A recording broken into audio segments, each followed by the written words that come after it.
मैं विश्वविद्यालय में विद्यार्थी था। जो विश्वविद्यालय के वाइस चांसलर थे बड़े पंडित थे, बड़े चालबाज भी थे, नहीं तो वाइस चांसलर होना मुश्किल। वाइस चांसलर होने के लिए बड़ा राजनीतिक होना चाहिए, क्योंकि वो भी सब राजनीति के दांव पेंच। उस पद तक पहुंचने के लिए 1000 तरह की तिकड़में बिठानी पड़ती। बुद्ध जयंती पर उन्होंने व्याख्यान दिया। बड़े भाव विभल होकर उन्होंने कहा कि मेरे मन में एक भाव उठता है सदा कि काश भगवान बुद्ध के समय में मौजूद होता तो जरूर उनके चरणों में बैठता, सत्संग का लाभ लेता। मैं उठ के खड़ा हो गया। मैंने कहा ये शब्द आप वापस ले लो।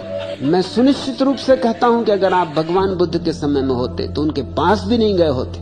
सत्संग और चरणों में बैठना तो दूर, वो थोड़े हक्के बक्के रह गए कि कोई विद्यार्थी इतनी हिम्मत करे। थोड़े डर भी गए। कहा क्यों नहीं मैं उनके चरणों में बैठ सकता था। मैंने उनसे कहा रमन महर्षि जिंदा थे, आप उनके चरणों में गए? कहा नहीं, उनके चरणों में तो नहीं गया। क्यों नहीं गए? कृष्णमूर्ति जिंदा है, आप उनके चरणों में गए? कहा नहीं गया। क्यों नहीं गए? आप बुद्ध के चरणों में कैसे जाते? जो कठिनाइयां कृष्णमूर्ति के चरणों में जाने में है, वही कठिनाइयां बुद्ध के चरणों में जाने में होती। वही विवादास्पद व्यक्तित्व, कौन झंझट ले, लोगों को पता ना चल जाए। नहीं तो लोग कहेंगे अच्छा तो तुम भी इस उपद्रव में सम्मिलित हुए। मैंने उनसे कहा आप सोच लें, 2 क्षण आंख बंद करके शब्द वापस ले लें, क्योंकि मैं नहीं बैठूंगा। आपको मैं भली भांति जानता हूं और बेहतर है आप शब्द वापस ले लें, अन्यथा मुझे आपके संबंध में कुछ और बातें कहनी पड़ेंगी।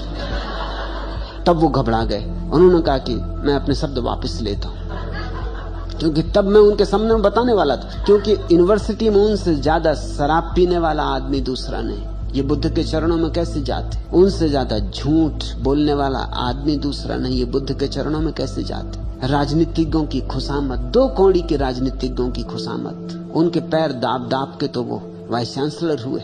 ये कैसे बुद्ध के चरणों में जाते? और इनको अकड़ है ब्राह्मण होने की, पंडित होने की, ज्ञानी होने की, ये बुद्ध के चरणों में कैसे जाते? फिर उन्होंने मुझे बाद में अपने घर बुलाया।